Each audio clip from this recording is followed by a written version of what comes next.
And the horse coming parallel with us now, looking pretty relaxed, is number 5, and that is Mambo Paradise. Raised £6 for winning at Wolves on her reappearance. That was easily her best form to date. Up a furlong, again, that might actually help eke out a bit of improvement.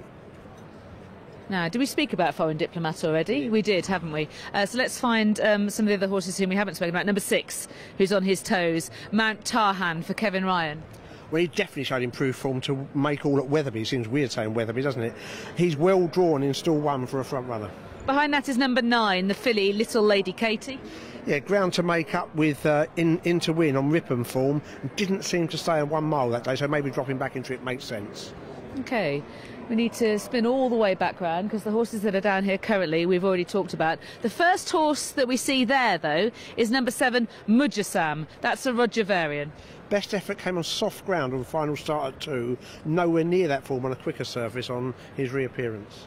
2 horses behind him is number 10, Swift Emperor. Has had just the 1 start last season. Yeah, again, I'm really interested in this horse this season. Really green, but ultimately he's had a good attitude to win at Redcar. I just wonder whether 7 furlong will be on the sharp side. I've got them down as being 1 mile plus suiting. Behind that we have number 17, Saki's Return. Second return, so got beat by In to Win last time out. All to be close on 4 round better terms. 2 horses behind with the number clock flipped over is number 13, not number 3, number 13, You Do, Don't You. Got off the mark on reappearance, but better form at Chepstow recently.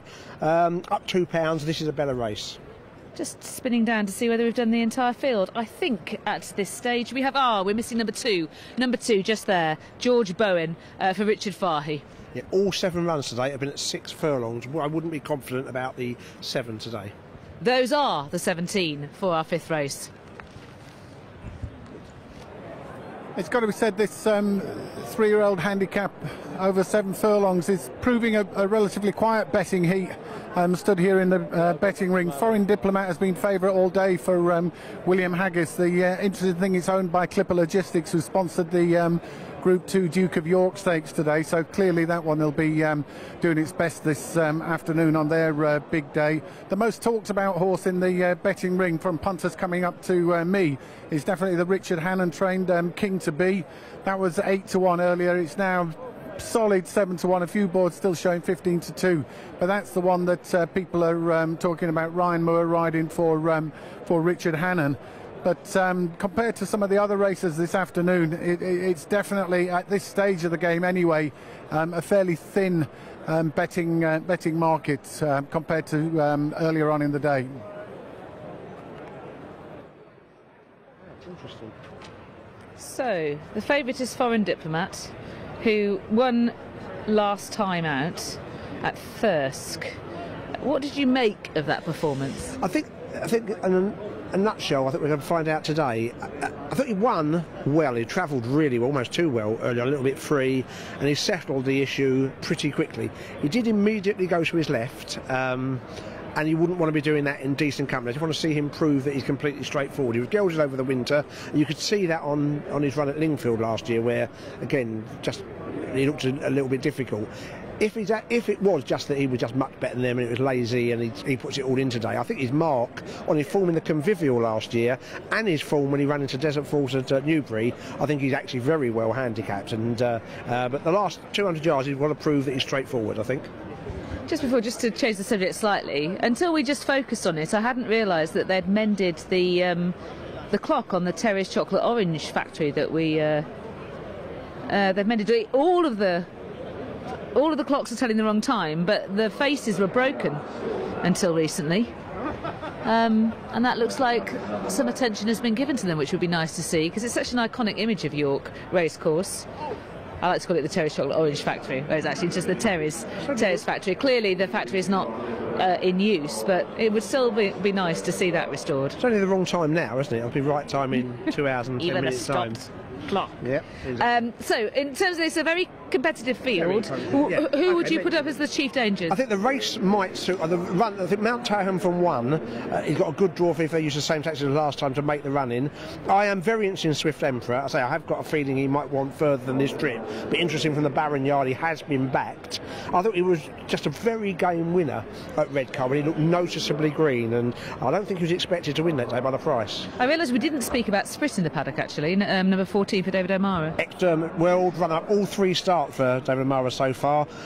He needs dropping, I think. He's just running off a mark which is competitive-ish, but doesn't appear to be ahead of the handicapper. This is such a competitive race, but in normal circumstances I'd have been keen on Darrington, but then I'd have been put off by his appearance in the paddock. Yeah, he was a wash, wasn't he? And I'd be slightly put off. I mean, he might have been like, it's a good one, but King to Be was certainly on his toes and, or, a little bit edgy, wasn't he? Yeah, I think it was worse than that, actually. He was almost curled into himself. Yeah, exactly. So we'll have to see how that works out. Yep, an interesting and competitive race. There's sure to be plenty of future winners in this amongst the 3-year-olds contesting this 7-furlong trip. Misleading is yet to go forward, as You Do, Don't You is going forward. And finally, we've got King to Be there, who was a little bit agitated, we felt, in the paddock beforehand. He'll probably run perfectly well, won't he? Tends to happen that way. So it is the Conundrum HR Consulting Stakes. Aptly named. Let's join Mike. Right there, Lydia. Mambo Paradise will be the last one in, I think, here. And they're set. They're off, racing over 7 furlongs for this tricky-looking Conundrum HR Consulting Stakes. Mount Tahan got off to a great start. Mambo Paradise at low draw as well. Special Venture showing good early toe with Inti Win, and wider out to Saki's Return in the yellow with the white cap there. They're being trapped by Muja Sam. Also just off the pace there, Normandy Barriere. Tarqua is in the blue with the yellow spots, just chasing up You Do, Don't You. Swift Emperor is on the inside there as well. Towards the rear, King to Be. And at the back of the field as they turn in fact, King to Be just about last together there with the yellow and white colours of Little Lady Katie as the runners come down the home straight. They're approaching the halfway point. Mount Tahan racing all by itself on the far side. Special Venture leading the main group down the centre. Saki's Return, Mambo Paradise, Inti Win, Tarqua. Then Normandy Barriere behind these.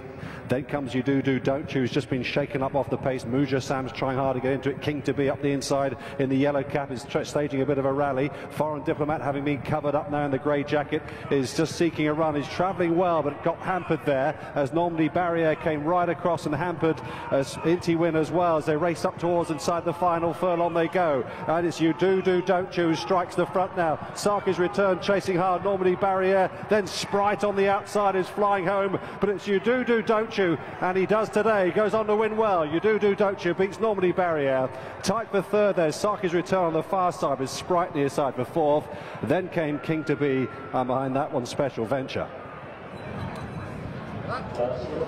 You Do, Don't You has won in the hands of Jason Hart for trainer Richard Guest. 8-1 this winner is returned. It's a photo for third. The second is Normandy Barriere for Hayley Turner and Nigel Tinkler. It's a photo in third between Saki's Return and I think Sprite on the near side. I thought that Saki's Return had held on for that position, but the judge will give us the official placings in a moment's time. The decisive winner, however, is that Horse in Shot. God, not half. We all thought it was a competitive race beforehand, and he's one of the more exposed horse in that he's won a race and he was a good second in the handicap last time out. But he's improved from that here and won by whatever it is, 2.5, 3 lengths in really good fashion. Confirmed that Saki's Return is third for Tim Easterby and Andrew Mullen, and Sprite is fourth for David O'Mara and Sam James. Yes, Sprite's done a lot of running late on, and up the centre of the track he's seen the race out really well. Saki's Return, just another horse who's in good form. He's run another really solid race. And Normandy Barriere, I pointed out beforehand, 56 and 68 his wins have come off, 76 and a better race today, but he put in another excellent effort. He's just an informed horse. Let's take a look at this from the start then. Mount Tahan had got stall 1 and he was just nudged into the lead by Jamie Spencer. He's joined on the wide outside by Saki's Return, who has moved up to a prominent position to try and negate his draw 17 by Andrew Mullen. He's run really well. He has, and I think the 17 didn't do him any favours because he's had to use him up quite a lot, and he's lost out late on second place, so I think he's paid for it. But he's run another really solid race. I'm just trying to pick out where Saki is at that stage. Sorry, I beg your pardon, because he finished on the wide outside. Saki's Return? He's... No, not Saki's Return, sorry, I beg your Sprite, I beg your pardon. He finished on the wide outside. He's his second last. His second last, been niggled along, so he has done, he has come from the way. I think he had a clear enough run, but he has come from some way back. Foreign Diplomat came into the race travelling really well at this stage. That's in the grey colours, just ahead of Sprite. Now, he doesn't get a clearest to run, but when he did get out, he didn't find as much as you'd like to see. The Swift Emperor staying on late, he's been outpaced early on, and here comes Normandy Barriere, who he had to wait for a run slightly, but he's run another absolute